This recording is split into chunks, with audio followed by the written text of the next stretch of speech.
Hi everybody, welcome to the dungeon. My name is Robin and today is Flameworking 102.15. Today I'm really excited to be able to share the soft glass implosion with you all, finally.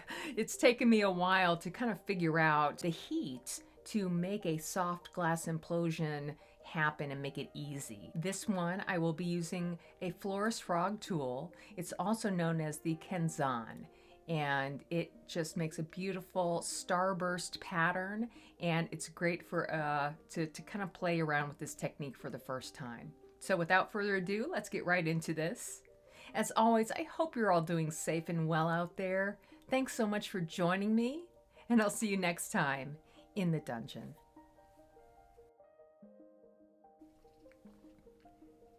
Okay, well, I guess I'm not finished with shards yet because we're going to make another one. So I did notice that using a shard for this type of pendant is really helpful because I'm looking to get a very thin coat of color on the face of it. So what I'm going to do is I'll start out with my little blowpipe, and I get a little bit of my white on the end, and this is my favorite white to use. It's Effetri number 204. And I'm just going to roll this out a little bit because I want to do an overlay on top of this, and overlays are great. You can use any color you want to for your overlay. You just want to make sure that your undercolor is nice and stiff while you're adding the color on top of it. You can add several different colors if you want, and this is the gold pink or gold ruby or cranberry pink. Whatever you want to call it, it's a great color to use and my favorite pink. So I'm just going to roll it into my marble mold and get a nice kind of football shape to blow into. It's a really nice even shape, and I am heating on the side. This will really help to get all the heat into the center of the glass, so when you're ready to blow it out, it will blow out nice and evenly. So when everything is nice and hot, I'll come out of the heat, and I am holding it parallel. I'm not really holding it down, even though it looks like I am.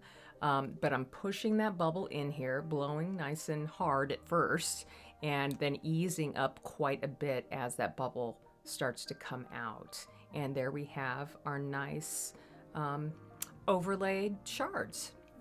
So I'm going to let this bubble cool down for a few minutes, and it should pop right off the blowpipe. And we have these great shards to use here with the cranberry pink on top. Okay, so if you guys have seen any of my other pendant videos, you know I'm really horrible at making a hook on the end of my pendant. So what I like to do here is I'm just going to make a bead on a mandrel, and this will act as my hook in the end. So if you have to do it this way, that's fine. There's no right or wrong way to do any of this. It's just what works best for you. So I'm just going to let this cool down and put it right on the other side of my annealer door so the mandrel handle does not get hot. And I do have my annealer running at 1,000 degrees because it's acting like a garage, so I can pick work up out of it without it cracking later on. Okay, so getting into the pendant, I want to start out with a really nice, clean piece of clear glass. That's really important. So clean your glass, make sure the tip of it, if it's a cut edge, that you take that off so you don't get these little bubbles interfering with your pattern or design. And I'm just gonna get a nice big gather of clear here. I want the gather to be the size of the finished pendant, so I'm getting a really big amount. When I'm ready, I'm just gonna put the end on a punty and cast off the rest of my rod there. And I'm just going to give it a little bit of heat and then get a nice shape, again, by rolling it into my marble mold. If you don't have a marble mold, you can heat it in the flame until it makes a nice round. That works just as fine. Now at this point, I want to compress this. I don't want to flatten it just yet, but I want to compress it a little bit into my mold to get an easier shape to pick up these shards with. So now all of a sudden you see a front and a back. And that's important. So at this point, I just want to heat the front side up, and I didn't quite get the edge as hot as I needed it to be, but that's neither here nor there. Just get the front as hot as you can and then come over and very gently push it into your shards. And I will use a butter knife here to start to kind of press it down and to get those shards to stick real nice to the glass. Okay, I'm just going to press those edges in a little bit more, and they didn't stick perfectly to the glass. Either way, I'm just going to use my tweezers to kind of bite off the edge of the shards so they don't go on the back side of the pendant. All the color you want is on the front side. Now, if you want to, you can also add your shard by hand or by tweezers or by any other means you want. Either way, get some layers of shard on the end of your pendant. And I just want to take a second to press the color in to make sure it's really well stuck to that clear. Okay, now we want to use our Florist Frog, or the Kenzan, and I'm heating the front and back side of my glass now, and that will give us a nicer press when we go to use this tool here. So I'm just going to press it into the mold and use my butter knife to kind of help accentuate these little pinhole marks. And there is our pattern. Okay, everything else here is all about making the implosion or the compression happen. And for the soft glass, it will take about 4 to 5 minutes to complete this step. And all I am doing here is holding it in the flame on the side, so the heat is mainly hitting the edge of the glass. I don't want to I don't want to face it towards the flame. I'm constantly holding it right here, really not trying to move it anywhere else. And I guess I'm holding it right on the edge side of the flame, so the flame is really heating not so much of the back side, but mostly the edge. And in a few minutes, you'll notice that edge start to soften and creep towards the front. And that will create kind of a small divot or a pocket in the center. And that's important. You want that because all that glass is going towards that little pocket. And after about 4 minutes and 30 seconds, maybe 5 minutes, you'll notice that the glass will start to round out at the bottom, which means that the compression is finished or the implosion is complete. Now you will notice when you do this, you'll have some glass left over on the very outside of the glass. So I'm gonna press this in a little bit, and this will push the implosion into the clear a little bit more. As you can see right here, it looks great, pretty much ready to go, but I do want to take this little bit of color off the back side. So I'm just going to heat that up, and very gently, without digging in too deep to the clear, I'm just going to pinch off that back side color, and do your best to pull it off of the dead center. I pulled mine off slightly off center, and you can see that in the finished product. But the more centered you can pull that off, the more evenly the implosion will look in the end, and you'll get that effect that you're looking for.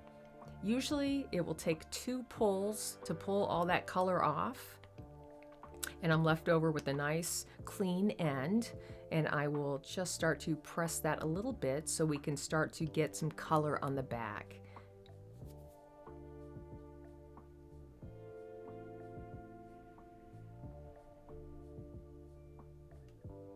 Okay, I like the way that looks. So you can add any color you want to here for your backing color. You can leave it clear if you want to.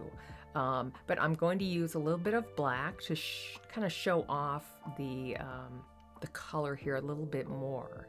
And I want to add my color right to the center of the bottom. And I will cast that away.